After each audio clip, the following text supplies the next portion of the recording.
بسم اللہ الرحمن الرحیم۔ اگر دولت سنبھال سکتے ہو تو کسی بھی نماز کے بعد انا اعطیناک الکوثر سینے پر ہاتھ رکھ کر پڑھ لے، ذاتی مکان گاڑی بے تحاشا دولت آ جائے گی۔ محترم ناظرین، آج کا قیمتی وظیفہ میں آپ کو بتانے جا رہا ہوں۔ یہ ایک خاص عمل میں آپ کے ساتھ شیئر کرنے جا رہا ہوں۔ اس وظیفے کی اتنی برکت ہے کہ آپ کی بگڑے کام سنور جائے گی۔ آپ کا دولت کا مسئلہ ہے، لڑائی جھگڑے کا مسئلہ ہے، گھر میں تنگ دستی محتاجی ہے، گھر میں لڑائی جھگڑے بہت زیادہ ہے، اگر کوئی بات نہیں مانتا، یا کاروبار میں برکت نہیں ہے، یا منافع نہیں ہے، یا کاروبار چل نہیں رہا، بس یہ ایک وظیفہ کرنے سے جو معجزات ہوں گے آپ دیکھتے ہی رہ جائیں گے۔ اور کافی لوگ ایسے ہیں جو وظیفے کر کے تک گئے ہیں لیکن ان کو کامیابی نہیں ملتی۔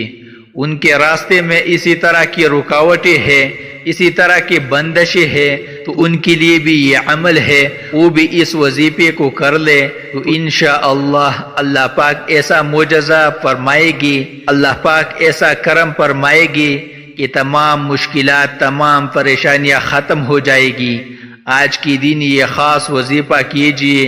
اس سورت کو پڑھنے والا آج تک کبھی کسی حاجت سے محروم نہیں رہا۔ اس آیت کے پڑھنے والے کو مانگنا نہیں پڑتا اور اسے مل جاتا ہے۔ میرے بھائیوں، نبی کریم صلی اللہ علیہ وسلم نے فرمایا، اے عبداللہ بن قیس، کیا میں تمہیں جنت کے خزانوں میں سے ایک خزانے کے متعلق نہ بتاؤں؟ میں نے عرض کیا، یا رسول اللہ صلی اللہ علیہ وسلم، کیوں نہیں، ضرور بتائیے۔ تو آپ صلی اللہ علیہ وسلم نے فرمایا، تم کہو لا حول ولا قوت الا باللہ، نہ گناہ سے بچنے کی ہمت ہے، نہ نیکی کرنے کی طاقت مگر اللہ کی توفیق سے ہی ہے۔ بخاری اور مسلم نے اس روایت کو نقل کیا ہے۔ تو میرے بھائیوں، آج کا یہ جو وظیفہ ہے، اس کو کتنی تعداد میں پڑھنا ہے، کس وقت پڑھنا ہے، اور اس وظیفے کو پڑھنے سے کیا کیا فائدہ آپ کو ملے گی، آج کی اس ویڈیو میں ہم آپ کو اس کے متعلق سب کچھ بتائیں گے۔ آپ صلی اللہ علیہ وسلم کا ارشاد ہے کہ اے لوگو، اتنی عبادت کرو جو قابل برداشت ہو، کیونکہ اللہ ثواب دینے سے نہیں روک سکتا۔ اب آپ نے اس سورت کو کیسے پڑھنا ہے، کس ترتیب سے پڑھنا ہے، اب طریقہ کار جان لیں۔ جب تک آپ کو طریقہ کار نہیں پتہ ہوگا پھر عمل اثر نہیں کرتا۔ کچھ خاص احتیاط ہوتی ہے تو آپ اس کا طریقہ کار جان لیجئے۔ احتیاط میں سب سے پہلے یہ ہے کہ کس وقت آپ نے اس عمل کو کب کرنا ہے۔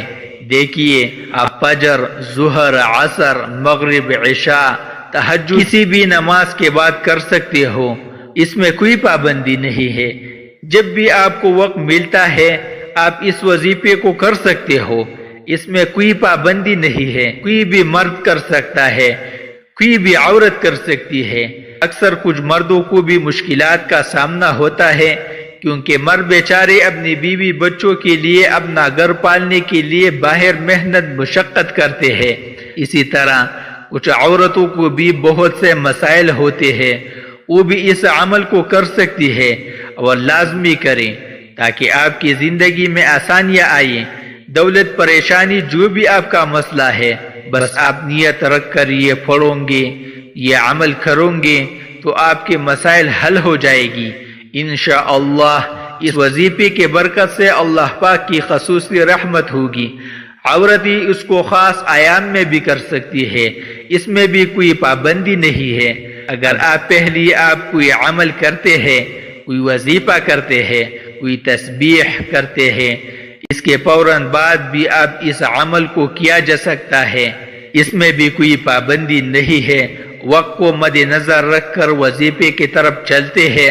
اعوذ باللہ من الشیطان الرجیم، بسم اللہ الرحمن الرحیم، یہ وظیفے کا حصہ ہے، آپ نے لازمی پڑھنا ہے۔ اس کے بعد آپ درود شریف پڑھیں گے۔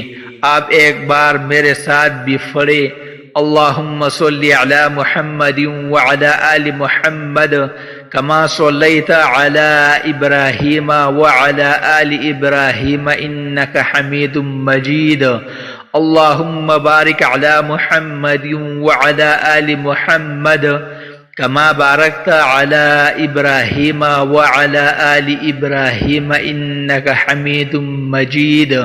یہ درود پاک آپ نے 7 بار پڑھنا ہے آپ صلی اللہ علیہ وسلم کے ذات پر، اور اگر کسی میرے بھائی بہن کو یہ درود پاک نہیں آتا کوئی سا بھی درود پڑھ سکتا ہے جو اس کو آتا ہے، اور اگر کوئی بھی نہیں آتا وہ اتنا کہہ سکتا ہے صلی اللہ علیہ وآلہ وسلم۔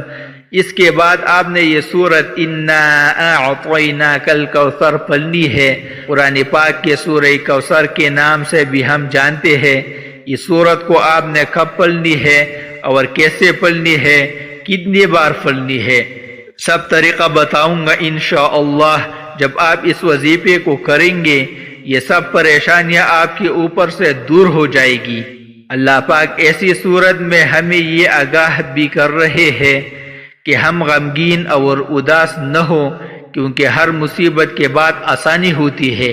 لہٰذا اگر کوئی اللہ تعالیٰ کی دین پر ایمان رکھتا ہے، اللہ تعالیٰ کے وعدوں پر کامل بھروسہ رکھتا ہے، اور اللہ تعالیٰ کے کلام اور رسول اللہ صلی اللہ علیہ وسلم کے باتوں پر مکمل یقین رکھتا ہے، تو وہ مصیبت کے بعد آسانی ضرور دیکھے گا، اور اس کی زندگی میں تنگی کے بعد خوشحالی ضرور آئے گی۔ آپ نے اس سورت کو صرف 21 بار سینے پر ہاتھ رکھ کر پڑھنا ہے، اچھی طرح پڑھنا ہے، اور جب آپ اس کو پڑھیں گے آپ کے ذہن میں آپ کے مقصد ہو، جو آپ کے لیے مشکلات بنی ہوئی ہے، جو آپ کی حاجتیں ہو، آپ یقیناً اس نیت سے ہی کریں گے کہ آپ کے تمام مسائل دور ہو جائے گی۔ آپ نے وہی بیٹھے جگہ چھوڑے بغیر لا حول ولا قوت الا باللہ العلی العظیم صرف اتنا پڑھنا ہے کہ میں پوری یقین کامل سے کہتا ہوں کہ اس تسبیح کو ہر کوئی جانتا ہے۔ لا حول ولا قوت الا باللہ کا مطلب حضرت عبداللہ بن مسعود رضی اللہ تعالی عنہ فرماتے ہیں کہ لا حول ولا قوت الا باللہ کو میں نے رسول اللہ صلی اللہ علیہ وسلم کے سامنے پڑھا تو آپ صلی اللہ علیہ وسلم نے فرمایا کہ اس کا مطلب جانتے ہو کیا ہے؟ تو میں نے عرض کیا اللہ اور اس کے رسول صلی اللہ علیہ وسلم کو خوب جانتے ہیں۔ آپ صلی اللہ علیہ وسلم نے خود ہی ارشاد فرمایا اس کا مطلب یہ ہے کہ گناہ سے برنے کی طاقت نہیں مگر اللہ کی حفاظت سے، اور اللہ کی عبادت کرنے کی قوت نہیں مگر اللہ کی مدد سے، اور فرمایا جو بندہ ہر وقت استغفار کرتا رہتا ہے اللہ اس کی ہر مشکل آسان کر دیتا ہے اور ہر غم دور کر دیتا ہے، اور ایسی جگہ سے روزی دیتا ہے کہ جہاں سے آپ کا گمان بھی نہیں ہوتا۔ اس کی آپ نے 100 دانوں کی ایک تسبیح کر دی ہے۔ اس کے بعد آپ نے دعا کرنی ہے سبحان اللہ یا رب الکریم، یا اللہ آپ کو اپنی شان کریم کا واسطہ ہم گنہگاروں پر اپنے گھر کے دروازے بند نہ کر، ہم سیاکار ہیں لیکن ہے تو تیرے ہی بندے، تیرے سوا ہمارا کوئی سہارا نہیں۔ یا ذل جلال والاکرام ہم تجھ سے اپنے گناہ کی معافی مانگتے ہیں، جو تنہائی میں کیا یا محفل میں کیا، نادانی میں کیا یا انجانے میں کیا۔ اللہ اپنے شان کریمی کے صدقے، اپنے کعبہ کی عظمت کے صدقے معاف کر۔ تمام دوستوں سے گزارش ہے کہ اللہ تعالیٰ کے 99 ناموں میں سے ایک نام ضرور ٹائپ کرے۔ اللہ ہم سب کا حامی و ناصر ہو۔ اللہ حافظ۔